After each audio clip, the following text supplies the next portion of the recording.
Hello, good morning. ಎಲ್ರಿಗೂ ನಮಸ್ಕಾರ. Welcome to my YouTube channel. ಬೆಳಿಗ್ಗೆ 9 ಗಂಟೆ ಅಮ್ಮನ ಮನೆಗೆ ಹೋಗ್ತಾ ಇದ್ದೀವಿ. ಬೆಳಗಿನ ತಿಂಡಿ ಮುಗಿಸಿ ಸ್ವಲ್ಪ ಬಟ್ಟೆ ಇತ್ತು, ಅದನ್ನ ವಾಶ್ ಮಾಡಿಬಿಟ್ಟು ಹಾಗೆ ಸ್ವಲ್ಪ ಕ್ಲೀನಿಂಗ್ ಕೆಲಸಗಳನ್ನೆಲ್ಲ ಮುಗಿಸಿ ಹಾಗೆ ಸ್ವಲ್ಪ ಬೇಗನೆ ಹೊರಟ್ವಿ ಅಂತಾನೆ ಹೇಳ್ಬೋದು. ಮಳೆ ಬರ್ತಾ ಇತ್ತು. ಬೆಳ್ತಂಗಡಿ ತಲುಪಬೇಕಿದ್ರೇನೆ ಮಳೆ ಸ್ಟಾರ್ಟ್ ಆಯಿತು. ಹಾಗೆ ಜೋರ್ ಮಳೆ ಬರ್ತಾ ಇತ್ತು. ಇವಾಗ ಹೋಗ್ತಾ ಇದೀವಿ. 2 ಕಾರಲ್ಲಿ ಹೋಗ್ತಾ ಇದೀವಿ. ಒಂದು ಕಾರಲ್ಲಿ ನಾನು ಹಾಗೆ ನನ್ನ ಮಗ ಹೋಗ್ತಾ ಇದ್ರೆ, ಇನ್ನೊಂದು ಕಾರಲ್ಲಿ ನನ್ನ ಹಸ್ಬೆಂಡ್ ಹಾಗೆ ಮಗಳು ಹೋಗ್ತಾ ಇದೀವಿ. ಸೊ ಅವರನ್ನ ಮುಂದಕ್ಕೆ ಕಳಿಸಿ ನಾವು ಹಿಂದ್ಗಡೆಯಿಂದ ಹೋಗ್ತಾ ಇದೀವಿ. ಯಾಕಂತ ಹೇಳಿದ್ರೆ ನನ್ನ ಹಸ್ಬೆಂಡ್ ಸ್ವಲ್ಪ ಸ್ಲೋ ತಗೊಂಡು ಹೋಗೋದು, ಕಾರೆಲ್ಲ ಅಂದ್ರೆ ಡ್ರೈವಿಂಗ್ ಸ್ವಲ್ಪ ಸ್ಲೋ ಇರುತ್ತೆ ಅವ್ರದ್ದು. ಸೊ ಹಾಗಾಗಿ ಅವರನ್ನ ಮುಂದಕ್ಕೆ ಕಳಿಸಿ ನಾವು ಹಿಂದ್ಗಡೆಯಿಂದ ಹೋಗ್ತಾ ಇದೀವಿ. ಇನ್ ಕೇಸ್ ಏನಾದ್ರೂ ನಾವು ಮುಂದ್ಗಡೆಯಿಂದ ಹೋದ್ರೆ ಅವರು ತುಂಬಾ ಹಿಂದಕ್ಕೆ ಉಳಿತಾರೆ, ನಾವು ಫಾಸ್ಟ್ ಆಗಿ ಹೋಗ್ತಾ ಇರ್ತೀವಿ. ಸೊ ಹಾಗಾಗಿ ಅವ್ರನ್ನ ಮುಂದಕ್ಕೆ ಕಳಿಸಿ ಹಾಗೆ ಹಿಂದ್ಗಡೆಯಿಂದ ನಾವು ಹೋಗ್ತಾ ಇರುವಂತದ್ದು. ಹಾಗೆ ಮಳೆ ಇತ್ತು, ಮನೆಯಿಂದ ಹೊರಡ್ಬೇಕಿದ್ರೇನೆ ಮಳೆ. ಉಪ್ಪಿನಂಗಡಿ ರೀಚ್ ಆದ್ವಿ. ಉಪ್ಪಿನಂಗಡಿ ತನಕ ನಮ್ಗೆ ಕಂಟಿನ್ಯೂಸ್ ಆಗಿ ಮಳೆ ಸಿಕ್ತು. ಇವತ್ತು ಯಾಕೋ ಗೊತ್ತಿಲ್ಲ, ಬೆಳಗ್ಗಿಂದನೇ ಮಳೆ ಸ್ಟಾರ್ಟ್ ಆಗಿತ್ತು. ಒಂದೊಂದ್ಸಲ ಈ ರೀತಿ ಆದಾಗ ಮಧ್ಯಾಹ್ನ ತನಕ ಇರುತ್ತೆ, ಮಧ್ಯಾಹ್ನ ನಂತರ ಸ್ವಲ್ಪ ಕಡಿಮೆ ಆಗತ್ತೆ. ಸೊ ಉಪ್ಪಿನಂಗಡಿ ನದಿಯಲ್ಲಿ ನೀರು ಕೂಡ ಅಷ್ಟೇನೆ ತುಂಬಾ ಇದೆ ಇವಾಗ. ಈ ರೋಡ್ ಕನ್ಸ್ಟ್ರಕ್ಷನ್ ಆಗ್ತಾ ಇದೆಯಲ್ವಾ, ಎಲ್ಲ ಫ್ಲೈಓವರ್ ಆಗ್ತಾ ಇದೆ, ಅದರ ಕೆಲಸಗಳೆಲ್ಲ ಆಗ್ತಾ ಇರೋದ್ರಿಂದ ಕೆಲವೊಂದ್ ಕಡೆ ಫ್ಲೈಓವರ್ ಓಪನ್ ಆಗಿದೆ. ಸೊ ಹಾಗಾಗಿ ತುಂಬಾ ಕಡೆ ನಮ್ಗೆ ರೋಡ್ ಮಿಸ್ ಆಗೋದು. ಒಂದು ಅರ್ಧ ಗಂಟೆ ಟೈಮ್ ವೇಸ್ಟ್ ಆಯ್ತು ನಮ್ದು. ಮಾನಿಗೆ ನಾವು ಅರ್ಧ ಗಂಟೆಗಿಂತ ಮೊದಲೇ ರೀಚ್ ಆಗ್ಬೇಕಿತ್ತು. ಮಾನಿ ಬಿಟ್ಟು ಕಲ್ಲಡ್ಕ ತನಕ ಹೋದ್ವಿ. ಅಂದ್ರೆ ಒಂದು ಸಾಧಾರಣ ಒಂದು 10 ಕಿಲೋಮೀಟರ್ ನಾವು ಜಾಸ್ತಿ ಹೋದ್ವಿ ಅಂತ ಅನ್ಕೋತೀನಿ.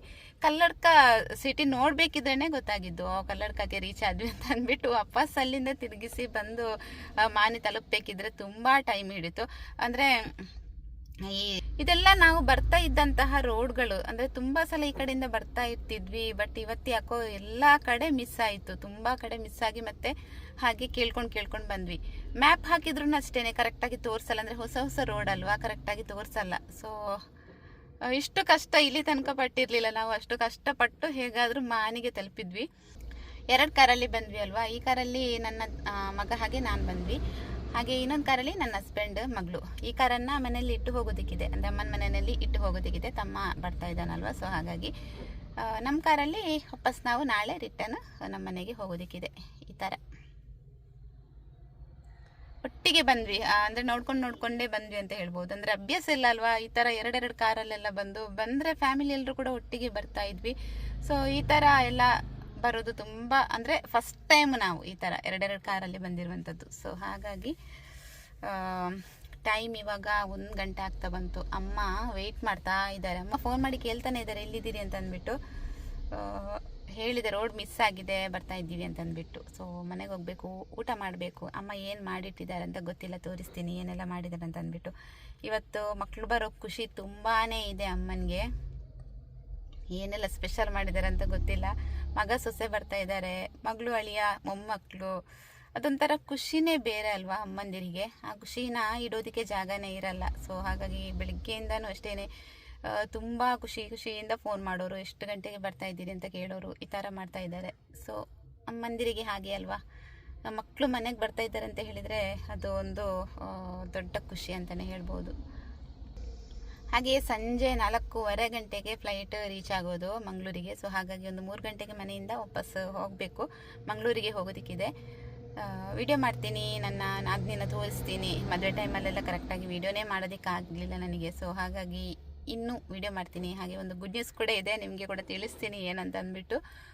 ಸೊ ಈ ಥರ ತುಂಬ ಖುಷಿ, ಅಂದರೆ ತುಂಬ ಖುಷಿ. ಇವತ್ತು ತಮ್ಮನ ಹೆಂಡತಿ ಬರ್ತಾ ಇದ್ದಾರಲ್ವ, 1 ವರ್ಷ ಆಯಿತು ನೋಡಿದೆ ಅವ್ರನ್ನ. ಲಾಸ್ಟ್ ಮೇ ತಿಂಗಳಲ್ಲಿ ಹೋಗಿದ್ರು ಅವರು. ಇದು ಜೂನ್, 1 ವರ್ಷ 1 ತಿಂಗಳಾಯಿತು. ತುಂಬಾ ಮಿಸ್ ಮಾಡ್ಕೋತಾ ಇದ್ವಿ. ಇವತ್ತು ತುಂಬಾ ಹ್ಯಾಪಿಯಾಗಿದ್ದೀವಿ. ಎಲ್ಲರೂ ವೆಯ್ಟ್ ಮಾಡ್ತಾ ಇದ್ದೀವಿ ನೋಡಬೇಕು ಅಂತ ಅಂದ್ಬಿಟ್ಟು. ತುಂಬಾ ವೆಯ್ಟ್ ಮಾಡ್ತಾ ಇದ್ದೀವಿ, ಬೇಗ ಟೈಮ್ ಹೋಗಲಿ ಅಂತ ವೆಯ್ಟ್ ಮಾಡ್ತಾ ಇದ್ದೀವಿ. ಸೊ ಹಾಗಾಗಿ ನಾನು, ಹಸ್ಬೆಂಡ್, ಮಗ 3 ಜನ ಹೋಗ್ತೀವಿ ಸಂಜೆ ಕರ್ಕೊಂಡು ಬರೋದಕ್ಕೆ.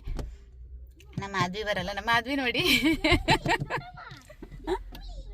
ಏನ ಬೇ ನಾವು ನಮ್ಮ ಸುಂದ್ರಿ ನೋಡಿ ಮನೇಲಿ ಹಾಕುವಂಥ ಡ್ರೆಸ್ಸನ್ನು ಹಾಕೊಂಡು ಬಂದಿದ್ದಾಳೆ. ಅಪ್ಪನ ಜೊತೆ ಹೋದ್ಲು ನನ್ನನ್ನು ತೋರಿಸ್ಬೇಡಿ ಅಂತ ಅಂದ್ಬಿಟ್ಟು. ನಮ್ಮ ಅತ್ತೆ ಇಲ್ಲೇ ಇದ್ರು, ನಾನು ನೋಡಿಲ್ಲ ಅವ್ರನ್ನ. ನನ್ನ ಮಗಳು ನೋಡಿದ್ಲು, ನೋಡ್ಬಿಟ್ಟು ಓಡ್ಕೊಂಡು ಬಂದ್ಲು. ಅಮ್ಮ ಅತ್ತೆ ಇದ್ದಾರೆ ಅಂತ ಹೇಳ್ತಾ ಇದ್ಲು, ನಿಮ್ಮ ಅತ್ತೆ ಇದ್ದಾರೆ ಇಲ್ಲಿ ಅಂತ ಅಂದ್ಬಿಟ್ಟು.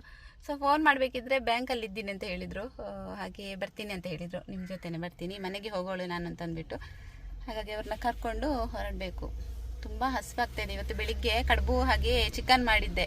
ಬೆಳಿಗ್ಗೆ ಬೇಗ ಟೀ ಕುಡ್ದಿದ್ವಿ, ಬ್ರೇಕ್ಫಾಸ್ಟ್ ಬೇಗ ಮುಗಿಸಿದ್ವಿ. ಸೊ ಹಾಗಾಗಿ ತುಂಬ ಅಂದರೆ ತುಂಬಾ ಹಸಿವಾಗ್ತಾ ಇದೆ.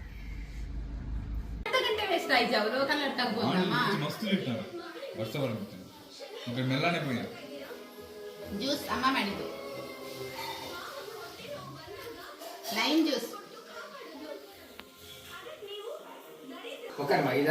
ಭಾರಿ ಬಿಸಿ ಅಪ್ಪ. ಕೊಲ್ಲದಾರು ಗಸಿ ಕೊಲ್ಲದಾರು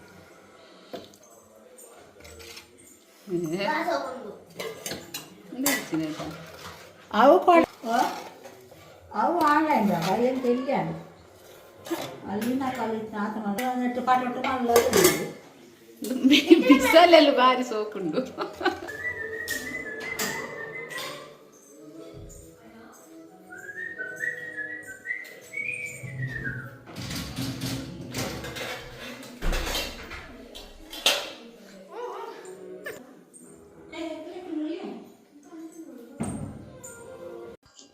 ನಾವು ಮನೆಗೆ ಬರ್ಬೇಕಿದ್ರೇನೆ 1:30 ಗಂಟೆ ಆಗಿದೆ. ಅಮ್ಮ ಅಡಿಗೆ ಎಲ್ಲ ರೆಡಿ ಮಾಡಿ ಇಟ್ಟಿದ್ರು. ಮೀನ್ ಸಾರು ಮಾಡಿದ್ರು, ಹಾಗೆ ಮೀನ್ ಫ್ರೈ ಕೂಡ ಇತ್ತು. ಫ್ರೆಶ್ ಮೀನ್ ಸಿಗೋದೇ ತುಂಬಾ ರೇರ್ ಇವಾಗ, ಯಾಕಂತ ಹೇಳಿದ್ರೆ ಫ್ರೋಸನ್ ಮೀನೇ ಜಾಸ್ತಿ ಇರತ್ತೆ. ಸೊ ಅಮ್ಮ ತಗೊಂಡಿರುವಂತ ಮೀನು ಮಾತ್ರ ತುಂಬಾನೇ ಫ್ರೆಶ್ ಆಗಿತ್ತು, ಚೆನ್ನಾಗಿತ್ತು. ಸಾರು ಕೂಡ ಅಷ್ಟೇನೆ ತುಂಬಾನೇ ಟೇಸ್ಟಿ ಆಗಿತ್ತು. ಹಾಗೆ ಮೀನ್ ಸಾರು ಹಾಗೆ ಮೀನು ಫ್ರೈ ಜೊತೆ ಇವತ್ತಿನ ಒಂದು ಮಧ್ಯಾಹ್ನದ ಊಟ ಮುಗೀತು ಅಂತಾನೆ ಹೇಳ್ಬಹುದು. ನಂತರ ಸ್ವಲ್ಪ ರೆಸ್ಟ್ ಮಾಡ್ಬಿಟ್ಟು ಹಾಗೆ 3 ಗಂಟೆಗೆ ವಾಪಸ್ ನಾವು ಏರ್ಪೋರ್ಟ್ಗೆ ಹೋಗೋದಕ್ಕೆ ಅಂತ ಅಂದ್ಬಿಟ್ಟು ರೆಡಿ ಆಗ್ಬಿಟ್ಟು ಇವಾಗ ಹೊರಟಿದ್ವಿ. ತಮ್ಮನ ಕಾರಲ್ಲೇ ಹೋಗ್ತಾ ಇದೀವಿ. ನಮ್ ಕಾರನ್ನ ಮನೇಲಿ ಇಟ್ಟು ನಾನು, ಹಸ್ಬೆಂಡ್ ಹಾಗೆ ಮಗ 3 ಜನ ಹೋಗ್ತಾ ಇರುವಂತದ್ದು. ಅದು ಬರ್ತೀನಿ ಅಂತ ಹೇಳಿದ್ಲು, ಬಟ್ ಅವಳನ್ನ ಕರ್ಕೊಂಡು ಹೋಗೋದಕ್ಕೆ ಗೊತ್ತಿಲ್ಲ. ಯಾಕಂತ ಹೇಳಿದ್ರೆ ಬರ್ಬೇಕಿದ್ರೆ ಅವ್ರದ್ದು ತುಂಬಾನೇ ಲಗೇಜ್ ಇರತ್ತೆ, ಇಟ್ಕೊಳ್ಳೋದಕ್ಕೆ ಕಷ್ಟ ಆಗತ್ತೆ ಅಂತ ಅಂದ್ಬಿಟ್ಟು ಅವಳನ್ನ ಮನೇಲೆ ಬಿಟ್ಟು ನಾವು 3 ಜನ ಹೋದ್ವಿ. ಇವಾಗೆಲ್ಲ ಹೊಸ ರೋಡ್ ಅಲ್ವಾ, ಯಾವ ಕಡೆಯಿಂದ ಹೋಗ್ಬೇಕು ಯಾವ ಕಡೆಯಿಂದ ಬರ್ಬೇಕು ಅನ್ನೋದೇ ಗೊತ್ತಾಗಲ್ಲ. ಎಲ್ಲ ಹೈವೇ ಹೊಸದಾಗಿ ಮಾಡಿರುವಂತದ್ದು. ಹಾಗೆ ಕಲ್ಲಡ್ಕ ಫ್ಲೈಓವರ್ ನೋಡ್ಬೇಕು ಅಂತ ತುಂಬಾ ದಿನದಿಂದ ಅನ್ಕೋತಾ ಇದ್ದೆ, ಬಟ್ ಇವತ್ತು ಆ ಚಾನ್ಸ್ ಸಿಕ್ತು ಅಂತಾನೆ ಹೇಳ್ಬೋದು. ತುಂಬಾ ಚೆನ್ನಾಗಿ ಮಾಡಿದ್ದಾರೆ ಮಾತ್ರ. ತುಂಬಾ ದೂರದವರೆಗೂ ಕಾಣತ್ತೆ, ಅಷ್ಟು ಚೆನ್ನಾಗಿದೆ. 1-2 ಕಿಲೋಮೀಟರ್ ಇದೆ ಅಂತ ಅನ್ಕೋತೀನಿ ಕಲ್ಲಡ್ಕ ಫ್ಲೈಓವರ್. ತುಂಬಾ ನೀಟಾಗಿ ಫಿನಿಶಿಂಗ್ ಕೊಟ್ಟಿದ್ದಾರೆ. ಇನ್ನು ಲೈಟಿಂಗ್ಸ್ ಎಲ್ಲ ಆಗ್ಬೇಕು ಅಂತ ಹೇಳ್ತಾ ಇದ್ರು, ಹಸ್ಬೆಂಡ್ ಹೇಳ್ತಾ ಇದ್ರು. ಲೈಟಿಂಗ್ಸ್ ಎಲ್ಲ ಇನ್ನು ಮಾಡಿಲ್ಲ, ಮಾಡ್ಬೇಕಷ್ಟೇ ಅಂತ ಅಂದ್ಬಿಟ್ಟು. ಚೆನ್ನಾಗಾಗಿದೆ ಮಾತ್ರ. ಒಂದ್ಸಲ ನೋಡ್ಬೇಕು ಅಂತ ಅನ್ಕೊಂಡಿದ್ದೆ ತುಂಬಾ ದಿನದಿಂದ, ಕಲ್ಲಡ್ಕ ಫ್ಲೈಓವರ್ ನೋಡ್ಬೇಕು ಅಂತೇಳಿ. ಅಂದ್ರೆ ನಾವು ಹೋಗಿ ಬರ್ತಾ ಇದ್ದಂತಹ ದಾರಿ ಅಲ್ವಾ, ಇದೊಂಥರ ಖುಷಿ, ಹೊಸದಾಗಿ ಮಾಡಿದ್ದಾರೆ ಅಂತ ಅಂದಾಗ ಖುಷಿ ಆಗತ್ತೆ.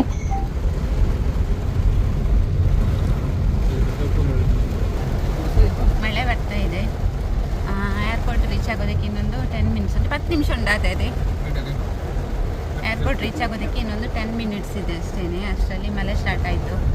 ಫ್ಲೈಟ್ ಲ್ಯಾಂಡ್ ಆಗಿರ್ಬೋದು ಅಂತ ಅನ್ಕೋತೀನಿ ಮೇ ಬಿ. ಯಾಕೆಂತ ಹೇಳಿದರೆ 4:15ಗೆ ಫ್ಲೈಟ್ ಲ್ಯಾಂಡ್ ಆಗುತ್ತೆ ಅಂತ ಹೇಳಿದ್ದ ತಮ್ಮ. ಸೊ ಗೊತ್ತಿಲ್ಲ ಏನಂತ ಅಂದ್ಬಿಟ್ಟು ನೋಡಬೇಕು. 5 o'clock ಆಗುತ್ತೆ ಹೊರಗಡೆ ಬರಬೇಕಿದ್ರೆ ಅಂತ ಹೇಳಿದರು. ನೋಡೋಣ. ನೆಂಚಿನೆಯೇ ಒಂದ್ ಕಡೆಯಲ್ಲಿ ಮಳೆ ಇದ್ರೆ ಇನ್ನೊಂದ್ ಕಡೆಯಲ್ಲಿ ಮಳೆ ಇಲ್ಲ. ಇಲ್ಲಿ ಮಳೆನೇ ಇಲ್ಲ ಸ್ವಲ್ಪ ಕೂಡ. ಸ್ವಲ್ಪ ಆ ಕಡೆ ಮಳೆ ಇತ್ತು, ಜೋರ್ ಮಳೆ ಇತ್ತು. ಇಲ್ಲಿ ಸ್ವಲ್ಪನೂ ಇಲ್ಲ, ಫುಲ್ಲು ಡ್ರೈ ಆಗಿದೆ. ಸ್ಟಾರ್ಟ್ ಆಪನ್ ಮಾತ್ರ. ಇವತ್ತು ಮಾತ್ರ ದುಬೈ ಫ್ಲೈಟ್ ಬರೋದು ತುಂಬಾನೇ ಲೇಟ್ ಆಗಿತ್ತು. 6 ಗಂಟೆ ಆಗಿದೆ ಹೊರಗಡೆ ಬರ್ಬೇಕಿದ್ರೆ. ಅವರು 5 ಗಂಟೆಗೆ ಹೊರಗಡೆ ಬರ್ತೀವಿ ಅಂತ ಹೇಳಿದ್ದ. ನಾವು ತುಂಬಾನೇ ವೆಯ್ಟ್ ಮಾಡಿದ್ವಿ. ಕೊನೆಗೂ 6 ಗಂಟೆ ಹೊತ್ತಿಗೆ ಹೊರಗಡೆ ಬಂದ್ರು. ಡಿಲೇಡ್ ಅಂತ ಬರ್ತಾ ಇತ್ತು ಬೋರ್ಡ್ ಅಲ್ಲಿ, ನೋಡ್ತಾ ಇದ್ವಿ ನಾವು. ಸೊ ಫೈನಲಿ ಇಬ್ರು ಕೂಡ ಸೇಫ್ ಆಗಿ ರೀಚ್ ಆಗಿದ್ದಾರೆ. ಅದೇ ಖುಷಿ. ದೇವ್ರಿಗೊಂದು ಥ್ಯಾಂಕ್ಸ್ ಹೇಳ್ತಾ ಇಬ್ರನ್ನ ಕೂಡ ಮನೆ ಕರ್ಕೊಂಡ್ ಬಂದ್ವಿ. ಮನೆ ಕರ್ಕೊಂಡ್ ಬಂದು ಇವಾಗ ಅಮ್ಮ ದೃಷ್ಟಿ ತೆಗಿತಾ ಇದ್ದಾರೆ ಇಬ್ರುದು. ಹಾಗೆ ನಾನು ಹೇಳಿದ್ದೆ ಅಲ್ವಾ ನಿಮ್ಗೊಂದು ಗುಡ್ ನ್ಯೂಸ್ ಇದೆ ಅಂತ ಅಂದ್ಬಿಟ್ಟು. ನನ್ನ ನಾದಿನಿ ಪ್ರೆಗ್ನೆಂಟ್, 6 ಮಂತ್ ರನ್ನಿಂಗ್ ಅಲ್ಲಿ ಇದೆ ಇವಾಗ. ಸೊ ಹಾಗಾಗಿ ಸೀಮಂತ ಕೂಡ ಇರೋದ್ರಿಂದ ಪ್ಲಾನ್ ಮಾಡ್ಕೊಂಡು ಡೇಟ್ ಎಲ್ಲ ಫಿಕ್ಸ್ ಆಗಿದೆ. ಸೀಮಂತಕ್ಕೆ ಪ್ಲಾನ್ ಮಾಡ್ಕೊಂಡು ಅವರು ಸೀಮಂತ ಕೂಡ ಮುಗಿಸಿ ಹೋಗ್ಬೋದು ಅಂತ ಅನ್ಕೊಂಡು ತಮ್ಮ ಕೂಡ ಜೊತೆಯಲ್ಲೇ ಬಂದಿರುವಂತದ್ದು. ಇಬ್ರು ಕೂಡ ಬಂದ್ರು ಅಂತ ಒಂದು ಖುಷಿ ಆದ್ರೆ, ಪ್ರೆಗ್ನೆಂಟ್ ಅನ್ನೋದು ಇನ್ನೊಂದು ಖುಷಿ. ಡಬಲ್ ಖುಷಿ ಅಂತ ಹೇಳ್ಬಹುದು ಈ ವರ್ಷ ನಮ್ಗೆ. ಸೊ ಹಾಗಾಗಿ ತುಂಬಾ ಖುಷಿಯಾಗಿದ್ದೀವಿ ಎಲ್ರು ಮನೆಯಲ್ಲಿ. ನಮ್ಮ ನಾದ್ನಿ ಹಾಗೆ ನನ್ನ ತಮ್ಮ ಮನೆಗೆ ಬಂದ್ರು. ಖುಷಿ ಆಯ್ತು. ಸೇಫ್ ಆಗಿ ರೀಚ್ ಆದ್ರು, ಅದೊಂದು ಖುಷಿ. ತುಂಬಾ ಟೆನ್ಷನ್ ಆಗ್ತಾ ಇತ್ತು ರೀಚ್ ಆಗೋ ತನಕ. ಸೊ ಫೈನಲಿ ರೀಚ್ ಆಗಿದ್ದಾರೆ ಸೇಫ್ ಆಗಿ ಇಬ್ರು ಕೂಡ. ದುಬೈಯಿಂದ ಬರ್ಬೇಕಿದ್ರೆ ಗೋಲ್ಡ್ ಎಲ್ಲ ಬ್ಯಾಗಲ್ಲಿ ಹಾಕೊಂಡ್ ಬರೋದಿಕ್ಕಾಗಲ್ಲ. ಎಷ್ಟೇ ಗೋಲ್ಡ್ ಇರ್ಲಿ ಎಲ್ಲವನ್ನು ಕೂಡ ಕತ್ತಿಗೆನೆ ಹಾಕೊಂಡ್ ಬರೋದಿಕ್ಕಿತ್ತು. ಸೊ ಇದೊಂದು ಕಷ್ಟ ಅಂತಾನೆ ಹೇಳ್ಬೋದು. ಅಂದ್ರೆ ನಾವು ಒಂಥರ ವೆಸ್ಟರ್ನ್ ಡ್ರೆಸ್ ಎಲ್ಲ ಹಾಕಿದ್ರೆ ಅದಕ್ಕೆ ಮ್ಯಾಚ್ ಆಗಲ್ಲ. ಈ ಗೋಲ್ಡ್ ಎಲ್ಲ ಹಾಕೊಂಡ್ ಬರೋದು ಎಲ್ಲವನ್ನು ಕೂಡ ಒಳಗಡೆ ಡ್ರೆಸ್ ಒಳಗಡೆ ಹಾಕೊಂಡ್ ಬರ್ಬೇಕಾಗತ್ತೆ. ಸೊ ಇವಳು ಕೂಡ ಅಷ್ಟೇನೆ ಇದ್ದಂತಹ ಅಂದ್ರೆ ಎಲ್ಲ ಗೋಲ್ಡ್ ತಗೊಂಡು ಹೋಗಿರ್ಲಿಲ್ಲ, ಸ್ವಲ್ಪ ತಗೊಂಡು ಹೋಗಿದ್ದು, ಅದನ್ನ ಹಾಕೊಂಡ್ ಕತ್ತಿಗೆನೆ ಹಾಕೊಂಡ್ ಬಂದಿದ್ದು. ಅದೆಲ್ಲವನ್ನ ಇವಾಗ ತೆಗ್ದು ಎತ್ತಿಡ್ತಾ ಇದ್ದೀನಿ. ಹಾಗೆ ಬಂದು ಸ್ವಲ್ಪ ಹೊತ್ತು ರೆಸ್ಟ್ ಮಾಡಿ ಜ್ಯೂಸ್ ಎಲ್ಲ ಕುಡ್ದು ಇವಾಗ ಫ್ರೆಶ್ ಅಪ್ ಆಗ್ಬಿಟ್ಟು ಹಾಗೆ ಊಟ ಮಾಡೋದಕ್ಕೆ ಅಂತ ಅಂದ್ಬಿಟ್ಟು ಕೂತ್ಕೊಂಡಿದೀವಿ. ಎಲ್ಲಾರ ಜೊತೆಲಿ ಕೂತ್ಕೊಂಡು ಊಟ ಮಾಡ್ತಾ ಇದೀವಿ. ನನ್ನ ತಂಗಿ ಫ್ಯಾಮಿಲಿ ಒಂದು ಮಿಸ್ ಇಲ್ಲಿ, ಅವರು ಬಂದಿಲ್ಲ. ಸೊ ನಾವು ಒಂದೇ ಫ್ಯಾಮಿಲಿ ಬಂದಿರುವಂತದ್ದು. ಅವರು ನೆಕ್ಸ್ಟ್ ಸ್ಯಾಟರ್ಡೆ ಬರ್ತೀವಿ ಅಂತ ಹೇಳಿದ್ರು. ಸೊ ಹಾಗಾಗಿ ನಾವೆಲ್ಲರೂ ಕೂಡ ಜೊತೆಲಿ ಕೂತ್ಕೊಂಡು ಅಮ್ಮ ನೀರ್ ದೋಸೆ ಮಾಡಿದ್ರು, ಚಿಕನ್ ಸಾರಿತ್ತು, ಹಾಗೆ ಮಧ್ಯಾಹ್ನದ್ದು ಮೀನ್ ಸಾರಿತ್ತು. ಹಾಗೆ ಜೊತೆಲಿ ಕೂತ್ಕೊಂಡು ಎಲ್ಲರೂ ಊಟ ಮಾಡ್ತಾ ಇದೀವಿ. ನನ್ನ ನಾದ್ನಿಗಂತೂ ಅಮ್ಮ ಮಾಡಿರೋ ಅಡಿಗೆ ತಿನ್ಬೇಕು ಅಂತ ತುಂಬಾ ದಿನದಿಂದ ಅನ್ಕೋತಾ ಇದ್ಲು. ಅವಳು ಹೇಳ್ತಾನೆ ಇದ್ಲು, ನನ್ಗೆ ನಿಮ್ಮ ಅಡಿಗೆ ತಿನ್ಬೇಕು ಅಂತ ಆಸೆ ಆಗ್ತಾ ಇದೆ ಅಂತ ಅನ್ಬಿಟ್ಟು. ಪಾಪ ಅಂತ ಅನಿಸ್ತಾ ಇತ್ತು. ಅಲ್ಲಿ ಅವಳೇ ಅಡಿಗೆ ಮಾಡಿ ತಿನ್ಬೇಕಿತ್ತು, ಇಲ್ಲ ಅಂತ ಹೇಳಿದ್ರೆ ಹೊರಗಡೆಯಿಂದ ಫುಡ್ ಏನಾದ್ರೂ ಆರ್ಡರ್ ಮಾಡಿ ತಿನ್ಬೇಕಿತ್ತು. ಬಿಟ್ರೆ ನಮ್ಮವ್ರು ಅಂತ ಯಾರು ಇರಲ್ಲ ಅಲ್ವಾ. ಸೊ ಯಾರು ಅಡಿಗೆ ಮಾಡಿ ಕೊಡೋರು ಇರಲ್ಲ, ಅವರೇ ಮಾಡ್ಕೊಂಡು ತಿನ್ಬೇಕಿತ್ತು. ಸೊ ಹಾಗಾಗಿ ಇವತ್ತು ತುಂಬಾ ಖುಷಿಯಿಂದ ಊಟ ಮಾಡ್ತಾ ಇದ್ದಾಳೆ ಅಮ್ಮನ ಕೈ ರುಚಿ ಅಂತ ಅಂದ್ಬಿಟ್ಟು. ಹಾಗೆ ಇಷ್ಟೇ ಇವತ್ತಿನ ಲಾಗ್. ನಿಮ್ಗೆಲ್ರಿಗೂ ಕೂಡ ಇವತ್ತಿನ ಲಾಗ್ ಇಷ್ಟ ಆಗಿರ್ಬೋದು ಅಂತ ಭಾವಿಸ್ತೇನೆ. ವಿಡಿಯೋನ ಇಲ್ಲಿಗೆ ಎಂಡ್ ಮಾಡ್ತೀನಿ. ಸಿಗ್ತೀನಿ ನೆಕ್ಸ್ಟ್ ಲಾಗ್ ಅಲ್ಲಿ. ಬಾಯ್.